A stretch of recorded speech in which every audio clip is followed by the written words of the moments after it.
Hello everyone. Ramwese. We are so grateful in our hearts for this time. Dushimira Imana mu mitima yacu n'aka kanya. It is a wonderful time to share the word of God once again. Iki ni igihe cyiza cyo kongera gusangira ijambo ry'Imana. Before we begin, I will pray. Mbere yo gutangira reka nsenge. Father God, we thank you for this moment. Data Mana, tugushimira umwanya. You have given us this wonderful time to listen to the word of God.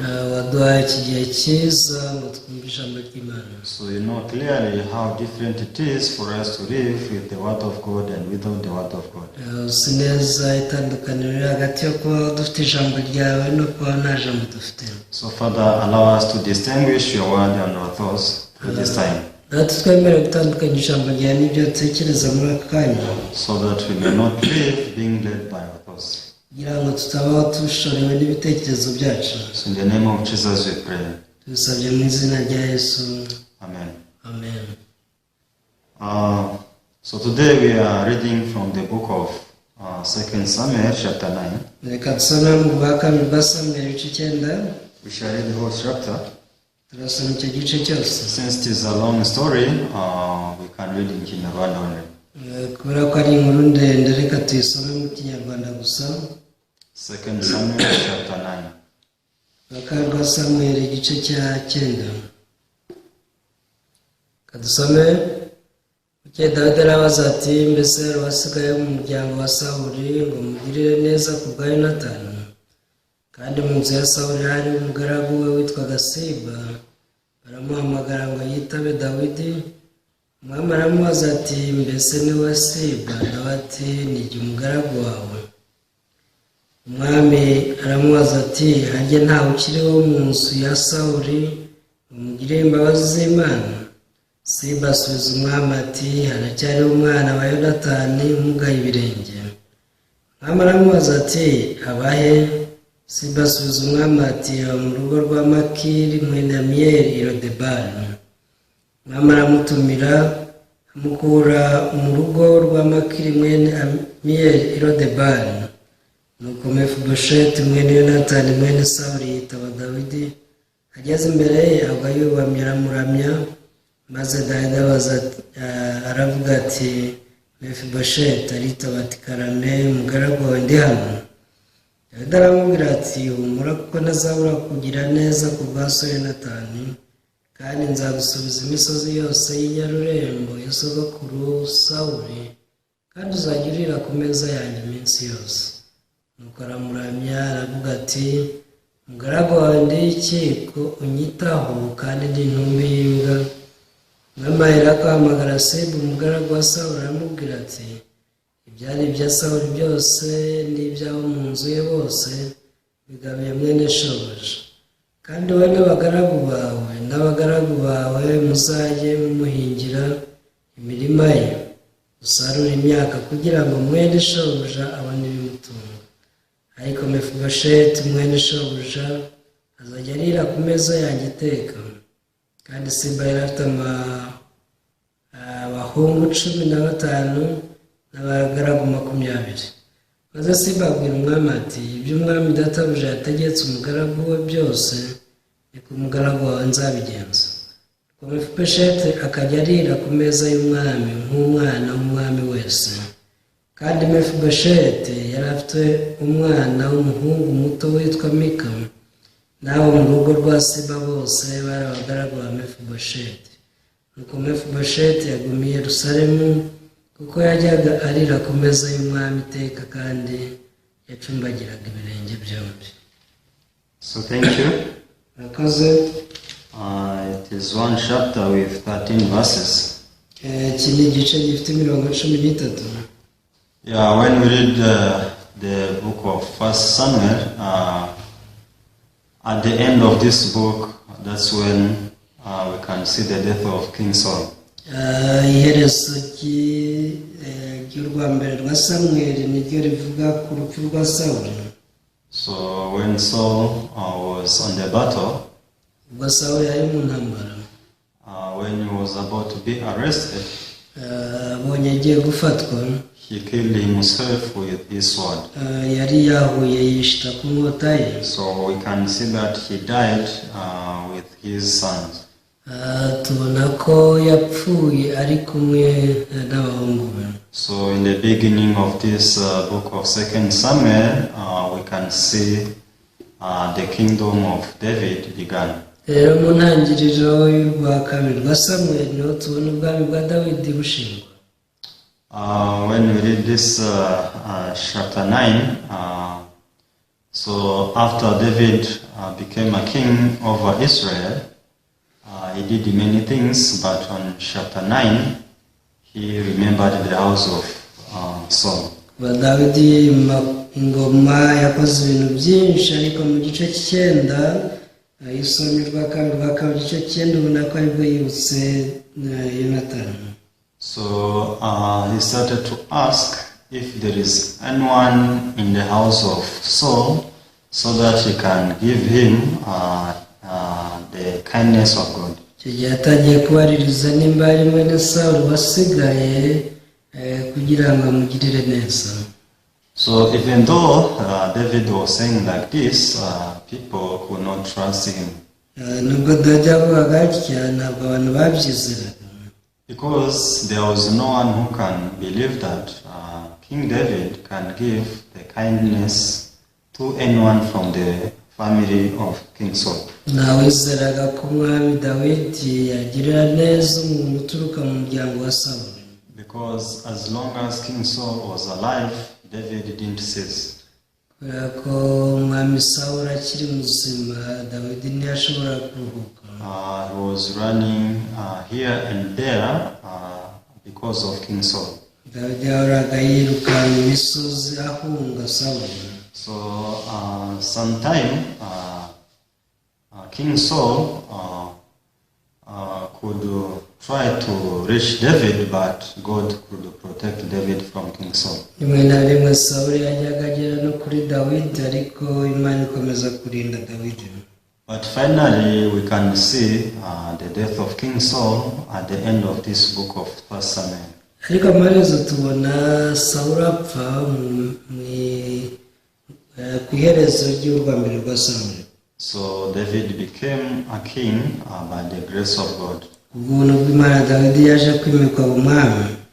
So when he spoke that he want to have the kindness of God for someone from the family of Saul, ubwo yavugaga ko ashaka kugira neza umuntu w'umuryango wa Sawuli, so people hesitated. abantu barashidikanya.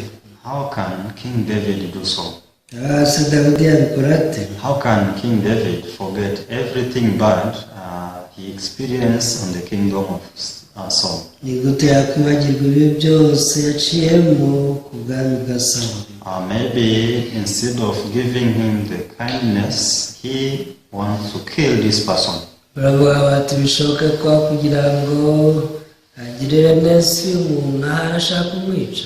But since this was the recommendation from the king, people, they could not hide him anything. Ariko ko ari umwami wabibajije ntabwo bari kumuhisha. So he came to realize that there was one son in the house of King Saul who was still alive. Yaje kumenya ko hari umwana umwe w'umuhungu wari warasigaye mu nzu ya Sawuli. So this was the son of Jonathan. Yari umwana wa Yonatani. And as you know, Jonathan was the son of King Saul, and he died together with his father on the battlefield.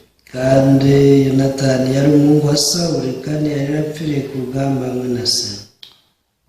When people realized that David became a king, ubwo yataburaga ko Dawidi yabaye umwami, so people, they took this Mephibosheth and they ran away with him. abantu barikanse bahungisha uyu mwana.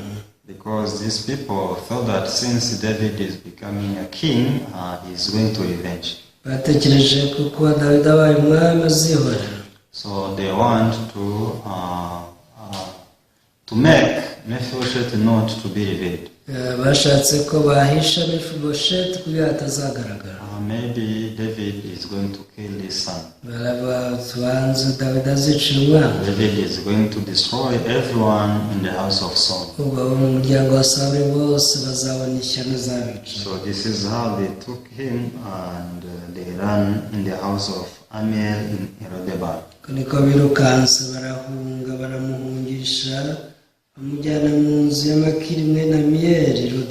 So, but now the king is trying to find and know if there is anyone survived in the family of Saul.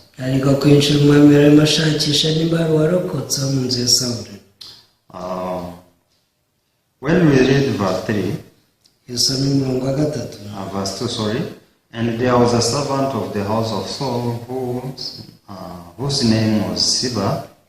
So when they had called him to David, the king said to him, "Are you Ziba?" He said, "At your service."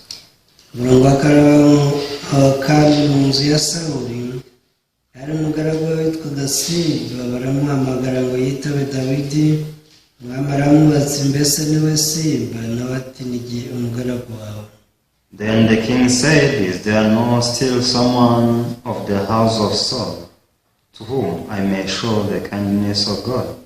And Ziba said to the king, "There is still a son of Jonathan who is lame in his feet."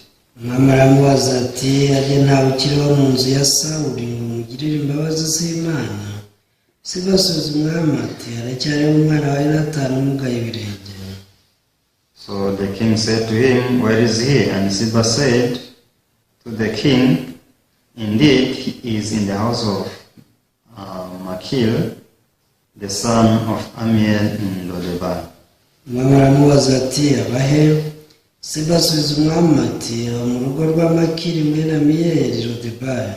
Then King David sent and brought him out of the house of Machir, the son of Ammiel, from Lo Debar.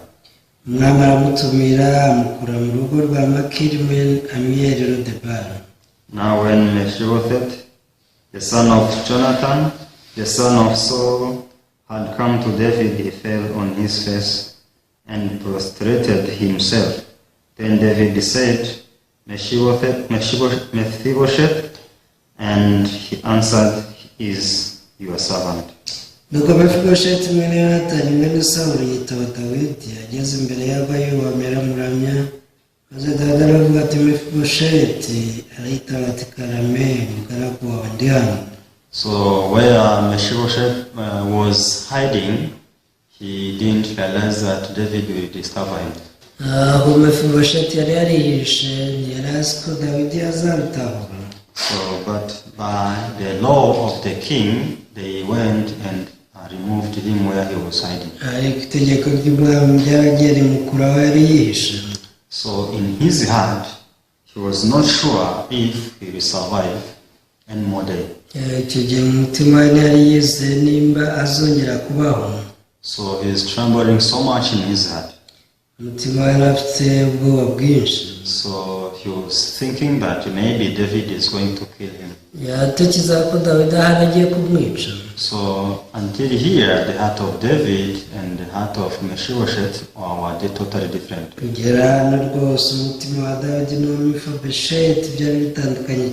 So David wanted to save him and to bestow the grace upon him, but in his heart was thinking about death.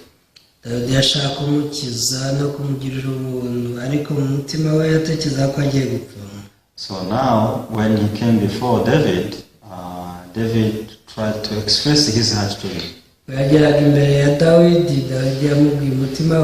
So when we read verse 7, this is what David spoke to him.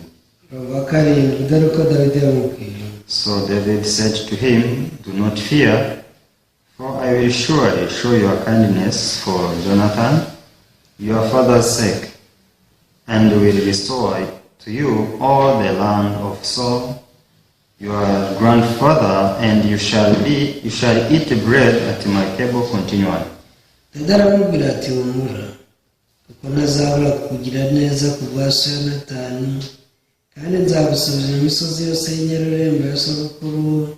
Sawuli kandi uzagirira ku meza yanjye iminsi yose. So now Mephibosheth started to know clearly the heart of David. Mephibosheth yatangiye kumenya umutima wa Dawidi neza. So David is welcoming him warmly in his heart. Dawidi yaramwakiye n'umutima wuzuye ubwuzu. Don't fear. Avuga ati humura. Don't panic. Uhumure ntutinye. So I will show you the kindness for Jonathan, your father's sake. Kugira ko nazabura kugira neza ku bwa so Yonatani. So it's not because of your grandfather Saul. Si kubera sogokuruza wawe Sawuli. It's not because of you. Si no kubera wowe ubwawe. But it's because of your father Jonathan's sake. Ahubwo ni ukubera so Yonatani. So why David was saying like this? Ese kuki Dawidi yavuze atya? So when you read the book of 1 Samuel, you can see the relationship between King Saul, Jonathan and King David. So mu rwambere rwa Samuel ubona imibanire ya Dawidi na Yonatani. So Jonathan knew that David will become a king of Israel one day. Yonatani yamenye ko umunsi umwe Dawidi azaba umwami wa Isirayeli. So even though Jonathan died with his father, but he knew that David will become the king of Israel. Ubwo yapfanye na se ariko yari abizi ko Dawidi ari uzaba umwami. So when we read the book of 1 Samuel, Yusomye mu rwambere rwa Samuel. Chapter 20 from verse 14. Rwambere rwa Samuel 20. So we can see the conversation between David and Jonathan. Turabona ikiganiro Dawidi yagiranye na Yonatani. 1 Samuel chapter 20 verse 14. Rwambere rwa Samuel 20:14. Bible says, and you shall not only show me the kindness of the Lord while I am still alive, that I may not die. Kandi imbabazi zimeze nk'iz'Uwiteka ntuzazingirire mu gihe nzaba nkiriho cyonyine ngo ntapfa. But you shall not cut off your kindness from my house forever, no, not when the Lord has cut off every one of the enemies of David from the face of the earth. Ahubwo ntuzazikure no ku rubyaro rwanjye ibihe byose, nubwo hazaba mu gihe Uwiteka azamarira abanzi ba Dawidi bose mu isi. So Jonathan made a covenant with the house of David, saying that the Lord required it at the hand of David's enemies. Nuko Yonatani asezerana isezerano n'inzu ya Dawidi ati nubicamo Uwiteka azabihoresha amaboko y'abanzi ba Dawidi. Yes, this is the conversation they had. Iki ni cyo kiganiro bagiranye. So we can call it the covenant between Jonathan and David. Dushaka kuvuga ko ari isezerano ryabaye hagati ya Dawidi na Yonatani. So though David could not forget what King Saul did for him, Nubwo Dawidi atibagiye ibyo Sawuli yamukoreye, but again he couldn't forget the covenant between him and Jonathan. ntiyashoboraga no kwibagirwa isezerano yagiranye na Yonatani. So it means Mephibosheth was supposed to die. Mephibosheth bivuze ko yagombaga gupfa. There was nothing to save him. Nta kintu cyagombaga kumukiza. So Mephibosheth was not perfect in the eyes of David. Ntiyari umuntu utunganye mu maso ya Dawidi. So because not only being the grandchild of Saul, So kuba yari umwuzukuru wa Sawuli byonyine, he was a lamb in the eyes of David. ntabwo yari amugaye no mu maso ya Dawidi. So what does a lamb mean in the eyes of David? Ese kuba ko yabanaga n'ubumuga mu maso ya Dawidi. After David became a king of Israel, Ubwo umwami Dawidi yahindukaga umwami wa Isirayeli. so there was the people who overtook the land of Jerusalem. Hari abantu barigaruriye ubutaka bw'i Yerusalemu. So when we read 2 Samuel chapter 5, Mu rwa kabiri rwa Samuel ibice 5. yes, 2 Samuel chapter 5, verse 8. Rwa kabiri rwa Samuel ibice 5:8.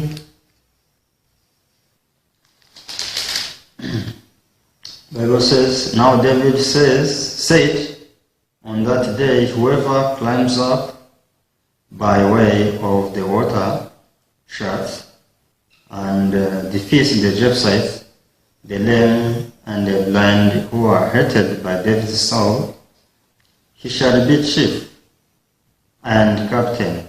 Therefore, they say, the blind and the lame shall not come into the house. aragira ati uko niko byagenze. Umunsi Dawidi aravuga ati umuntu wese uzanesha abayebusi azajugunye mu rusumo ibyo birema n'impumyi umutima wa Dawidi wanga. Nicyo cyatumye bavuga ngo nta mpumyi cyangwa ikirema bizinjira mu nzu.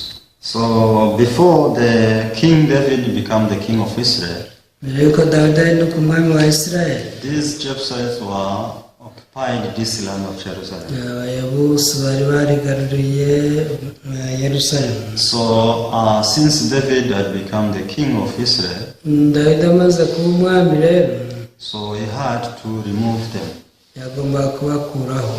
So but they despised him so much. Gusa baramusuzuguye cyane. They never thought that David can defeat them, ntibigeze batekereza ko Dawidi yabanesha, because they had occupied this land for so long. bari baratuye ku bwo butaka igihe kirekire. So when he tried to attack them, they despised him. ubwo yageragezaga kubatera ngo abahakure, baramusuzuguye cyane. So to them David could not even defeat the blind and lame among them. baramubwiye bati wowe nta nubwo wanesha impumyi cyangwa ibirema byo muri twebwe. So that is the reason why when he tried to climb the mountain to fight them, ibi rero byatumye ubwo yageragezaga kujya kubarwanya, they put those lame and the blind before.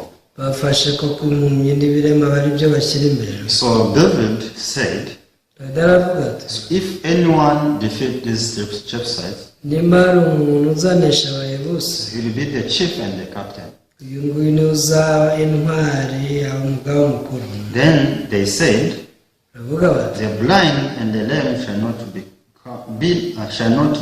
not be come in the house.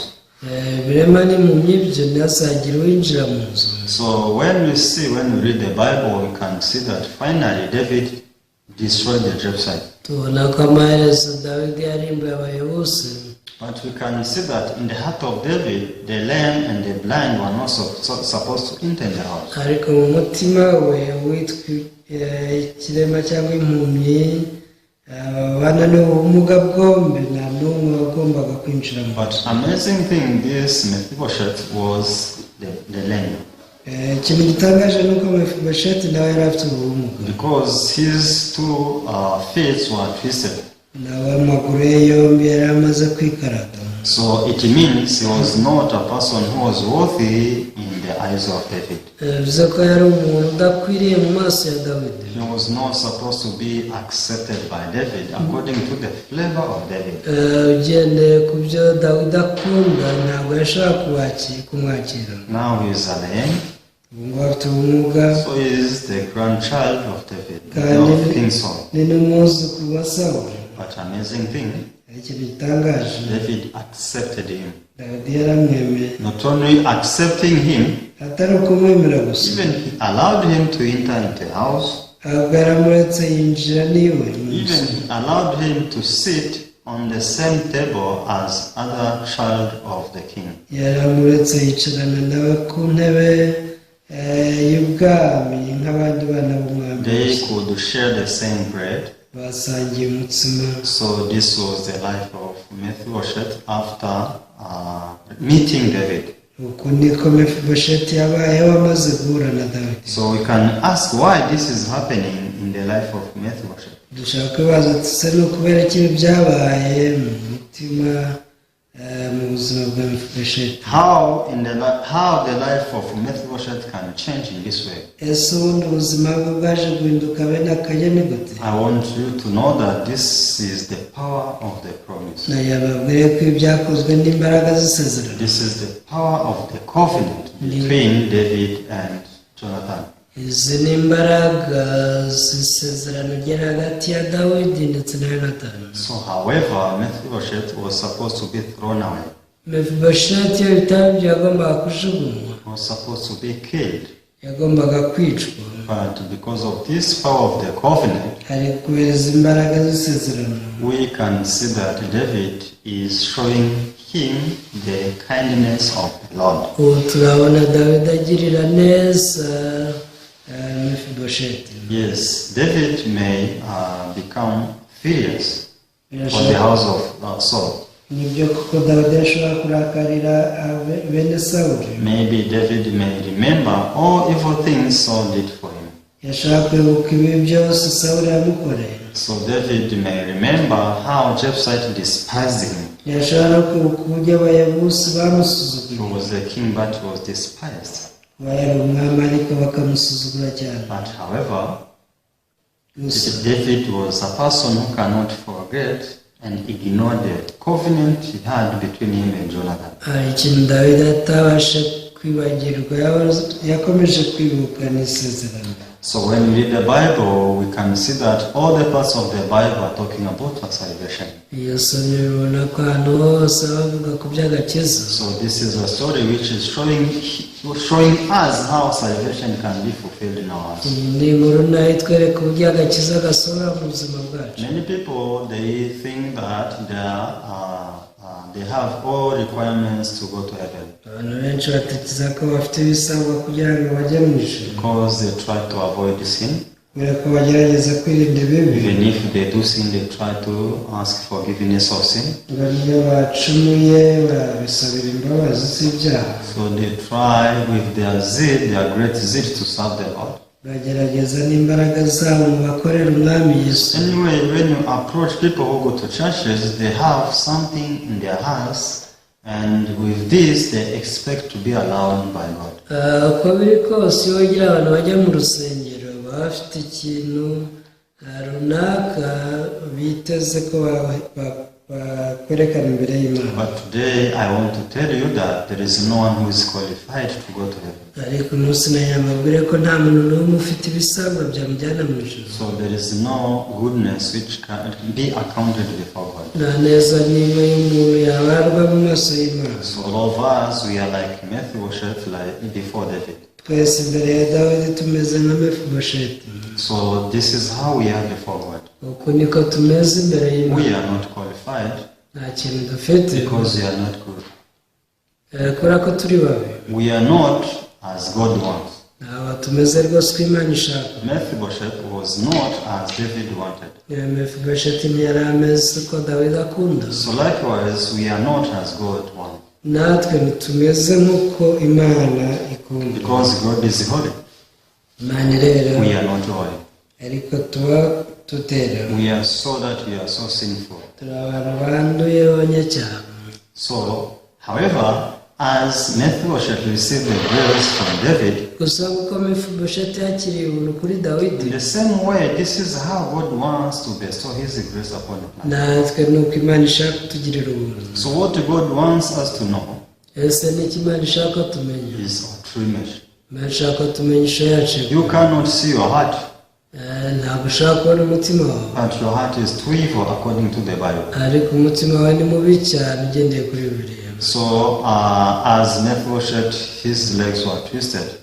nk'uko Mephibosheth amaguru ye yari yaramugaye. So, as he was the grandchild of King Saul, kandi akaba yari umwana cyangwa umwuzukuru wa Sawuli. we are also deceived by the devil. natwe twashutswe na Satani, So we cannot reach the goodness of God. ntitwashika ku neza y'Imana. So this is how God wants to give us His grace and His mercy free. niyo mpamvu Imana yashatse kutugirira ubuntu, ikaduha imbabazi ku bw'ubuntu So bwayo. it means once you have this covenant from Jesus, rero turamutse twakira isezerano hagati yacu na Yesu, once we allow to meet God through this promise of Jesus, twemeye guhura n'Imana binyuze mu isezerano rya Yesu Kristo. that is the only way we can be inherited the kingdom of God.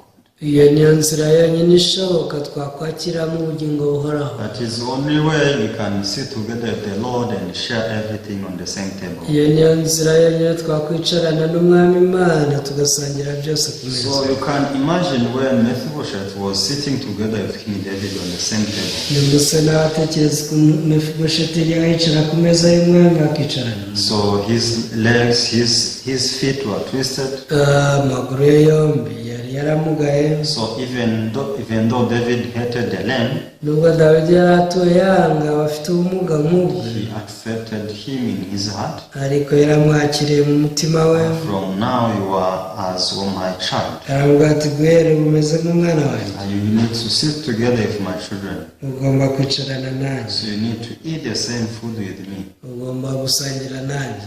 Do you know why I'm doing like this? Ese waba uzi impamvu ndi gukora ibi byose? It is not that you are good. Ntabwo ari uko uri mwiza. It is not that you are the one I like. Si uko ari we nkunda. But it's because of your father Jonathan's sake. Ahubwo ni ukubera iso Yonatani. So this covenant they made is great. Iri isezerano bagiranye ryari rikomeye cyane. So verse 14 we read that, 1 Samuel 20. Mu gice cya 20 cya Samweli twasomye aravuga ngo, You shall not only show me the kindness of the Lord while I'm still alive, that I may not die. Samweli wa mbere ibice 20 Verse 14. mu 14, kandi imbabazi zimeze nk'iz'Uwiteka ntuzazingirire mu gihe nzaba nyiriho cyonyine ngo ndapfa. But you shall not cut off your kindness from my house forever, not when the Lord has cut off every one of the enemies and David from the face of the earth. 15 ahubwo ntuzazikure no ku rubyaro rwanjye ibihe byose, nubwo hazaba mu gihe Uwiteka azamarira abanzi ba Dawidi bose mu isi. So this is what David was still remembering. Ibi nibyo Dawidi yakomeje kuzirikana. This is what I promised Jonathan. Yaravuze ati ibi nibyo nasezeranije Yonatani. If I made a covenant with Jonathan, how can I let his son die? Kuba nasezeranije Yonatani ni gute namuhinduka nkica umwana? I need to spare his son because this is the covenant. Ngomba gukiza umwana kubera ko ari isezerano. Yes, his son is not good. Umwana koko ni mubi. His son is not my heart's flavor. Umwana we ntabwo umutima wanjye mwishimiye. But ariko this promise is great. Isezerano nagiranye na se niryo rikomeye. When I was reading this story, I could see how the promise can overcome the judgment. Ubwo nasomaga iyi nkuru nabonye uburyo isezerano rinesha urubanza. So yes, the judgment is there. Nibyo kuko hari urubanza. We are worthy to die. Tuba turi abantu bagakwiriye gupfa. We are supposed to be destroyed. Twakarimbuwe rwose. Because no one is good in the eyes of God. Kuko nta n'umwe mwiza mu maso y'Imana. No one is qualified to be accepted. Nta n'umwe ufite icyatuma yakirwa n'Imana. But ariko those who have the promise from Jesus, abakira isezerano rya Yesu, they can overcome this judgment. nabo barenga urubanza. So after overcoming this judgment with this promise of God, iyo bamaze kuneshesha urubanza isezerano ry'Imana, the testimony from them is different from the testimony who cannot defeat this judgment. ubuhamya bwabo buba burenze cyane ubw'abantu basanzwe. But once we try to overcome this judgment by ourselves, ariko turamutse tugerageje kunesha urubanza ku bwacu, so there is no one who can succeed. nta n'umwe wanesha. All of us, we can fail. Twese twatsindwa. All of us, we can be destroyed. Twese twarimburwa gusa. But with this promise of Jesus, ariko hamwe n'iri sezerano rya your Yesu, sins are forgiven. ibyaha byawe byarababaye. Your sins are forgiven you. ibyaha byawe byarababaye. I do not judge you. Imana yawe iti ntabwo ngucira urubanza. I will no longer remember your sins. sinzibuka ibyaha byawe. So once we have this promise in our hearts, niwakira isezerano mu mutima wawe, we can easily overcome this judgment. buryo bworoshye unesha urubanza. So even though we are born as sinners, rwavutse uri umunyacyaha, but once we are equipped with this promise of Jesus, igihe wakirira isezerano rya Yesu, so this judgment will not come to us. urubanza ntabwo ruzagushobora. This judgment will pass. ruzakunyuraho. So I want us to read the book of Hebrews chapter 10 verse 17. Gasaba umurongo wa 10:17. So Hebrews chapter 10 verse 17, Bible says, Then he adds, their sins and their lawless deeds I remember no more. Ababaye 10:17 ngo ibyaha byabo n'ubugome bwabo sinzabyukundi. their sins and their lawless deeds I remember no more. ibyaha byabo n'ubugome bwabo sinzabyibuka ukundi. So this is the promise of God. iri ni isezerano ry'Imana. So do God remember our sins? ese koko Imana yaba yibuka ibyaha byacu Do God remembers our lawless deeds? cyangwa se ubugome bwacu? No, that is not how it is.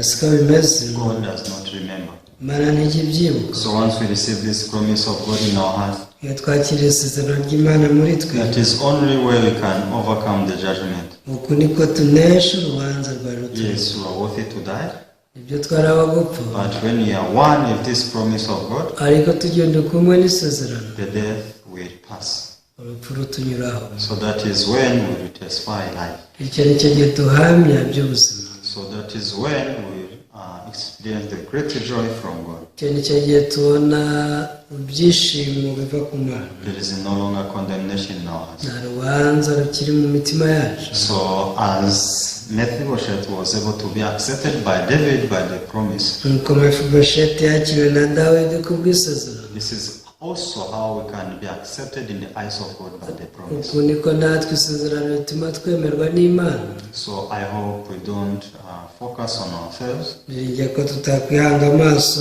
but we believe and we trust what God is trying to make us remember. ahubwo twizere ibyo Imana ishaka ko So tuzirikana. God wants us to only remember His promise Imana ishaka ko twibuka isezerano ryayo gusa, because of the death of Jesus on the cross. kubera urupfu rwa Yesu ku musaraba. So if we remember this in our hearts, nitwibuke ibi, so with this we will overcome death. hamwe n'ibi tuzanesha urupfu, We will overcome destruction. tuzanesha kurimbuka. So I was so much excited and joyful narishimye cyane mu mutima wanjye to see how the covenant can overcome the judgment. ubwo nabonaga uburyo isezerano rinesha urubanza. So I hope we believe in the promise of God. bigiye ko twakwizera isezerano ry'Imana. So what you see is nothing, ibona ntacyo bivuze, but what you see in the promise of God is most important. ahubwo ibiri mu isezerano ry'Imana nibyo by'ingenzi. So I hope you believe this.